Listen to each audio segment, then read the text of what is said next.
Nestled between both the Mississippi and the Illinois River lies a small Illinois town that many people probably don't know much about. It's called Macomb. At one point, the St. Louis Rams had their summer camp there. In the early 1900s, they had a small baseball team known as the Macomb Potters, and now, in present day, they are home to the most miserable and sad Division I football program. Yes, Macomb, Illinois is where Western Illinois is, and the Leathernecks are sadly the saddest college football program right now. They've been losing for years, have been at the bottom of their conference for years, and there's not much hope in sight for the poor, struggling team. In today's video, I want to talk to you about Western Illinois. We're to go through their program's history, why they have fallen on such hard times, and if there's any real future for them. But before we get started, if you love college football, be sure to subscribe to the channel, leave a like if you want to support today's video, and let me know what player, team, topic, or situation I can cover next. Now let's get started and talk about Western Illinois football, the saddest D1 team in America. What's funny is I actually wrote the script to this video back in December, but I'm just now getting to recording it, and it's actually a pretty fun video. I hope to do more video essays like this, but they take a lot more time than my other usual videos, so if you do enjoy them, be sure to give a like, let me know your thoughts down below, and what other program I should take a look at next. So over the last few years, Western Illinois has been in a dry spell. They've won a total of 4 games and lost a total of 47 games over their last 5 years, making the Leathernecks the worst D1 program there is. But have the Leathernecks always been this bad, and what has their history been like? Well, let's go back in time. Honestly, Western Illinois has a pretty interesting backstory. Their football team unofficially started in 1902, the same year it was established, and they ended up playing a couple of games that year. The team adopted their nickname, the Leathernecks, in 1927, when their head coach Ray Hansen asked the Marine Corps if he could use their Fighting Leathernecks nickname as a logo for his team. Apparently that would end up happening, and Western Illinois is the only college which takes its nickname from a branch of the US military. Overall, Western Illinois has been actually a decent team. In their program's history, they have an overall record of 509, 439, and 38. They have a 2-1 bowl record, and have 1 appearance in the Division II playoffs and 11 in the FCS playoffs. A majority of those appearances came in the early 90s through the early 2000s. Their overall record is 7-11, and they've also won 13 conference titles. Ever since the year 2000 though, the Leathernecks have kind of fallen off. They've only won over 9 games 3 different times, and that came in 2000, 2002, and 2003. The best record they've had since then was an 8-4 record in 2017. After that, things really fell apart as they went 5-6, then 1-11, then 1-5, then 2-9, and then in 2022 they went 0-11. Things got even worse in 2023 as they also went 0-11, and now, after finishing at the bottom of the conference and losing for 2 straight years, it was time for a change. As we now get to more modern times, Western Illinois has decided to make a switch in a few areas. A couple months ago, the Western Illinois Athletic Department announced that the team would be joining the OVC, the Ohio Valley Conference, and that would start in 2024. While most of the schools will be saying goodbye to the Summit League, the football program is leaving the Missouri Valley Conference. It's a change that, let's be honest here, doesn't have many problems or really hurt anybody in the FCS landscape. In fact, it's a move that should be seen as good news to pretty much everyone involved. Let's first start with Western Illinois themselves. It is no secret the Leathernecks have struggled during their time. Since 2008, Western Illinois has compiled a 59-109 overall record and reached the FCS playoffs just 3 times. That is not very good. In the last 13 tries against South Dakota State, for instance, they've won just 1 game over the Jackrabbits. In their conference series with North Dakota State dating back 15 years, the Bison have gone 9-2, and Northern Iowa has beaten them 11 out of the last 15 times. Those I'd say are the top 3 teams in the Missouri Valley Conference. Those are the top 3 teams in the Missouri Valley Conference, and they just have not been able to hang with anybody.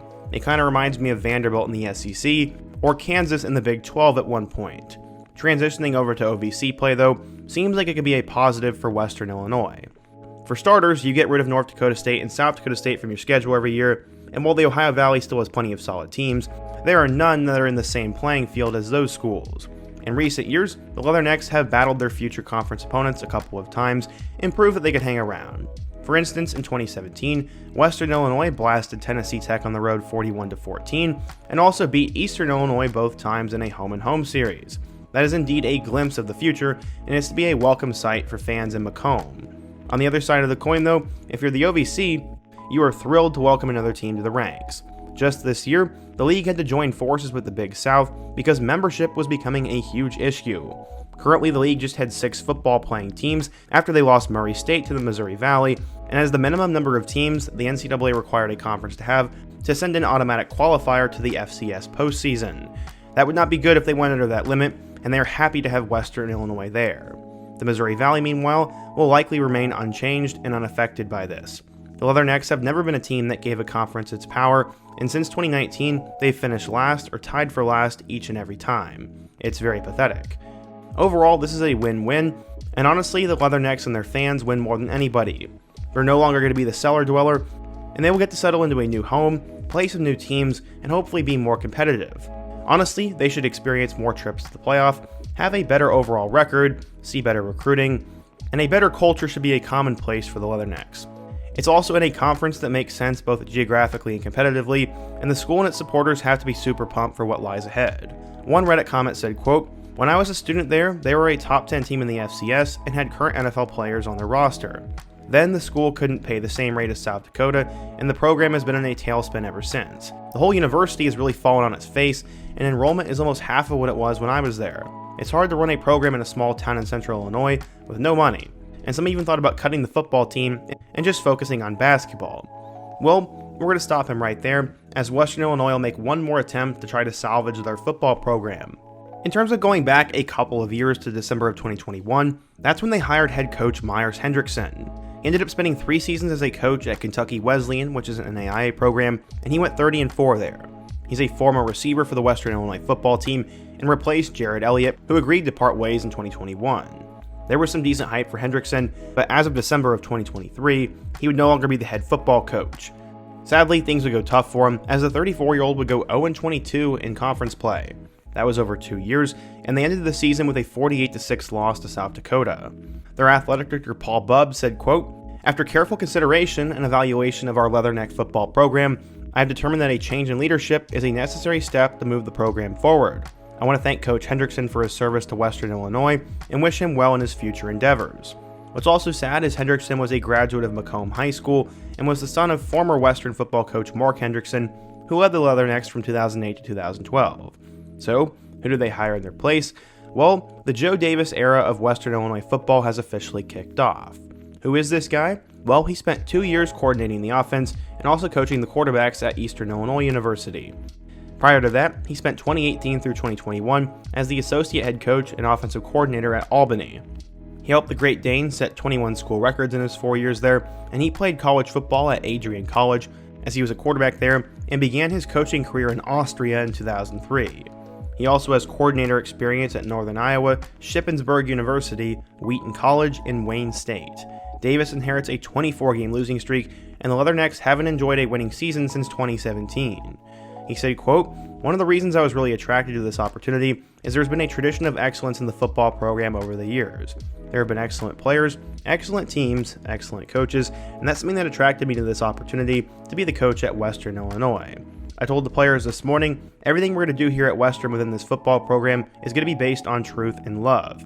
As a leader of young men, I want to be honest with them all the time, even though it may not sound like the truth sometimes. We're going to talk about truth and transparency, and in Division I football with the transfer portal, NIL, and social media, these kids want to hear honesty from somebody. The word love, that means a lot to me, and I'm very fortunate to grow up in a loving family, and my family remains very close, and I'm going to use some of those examples to be a leader."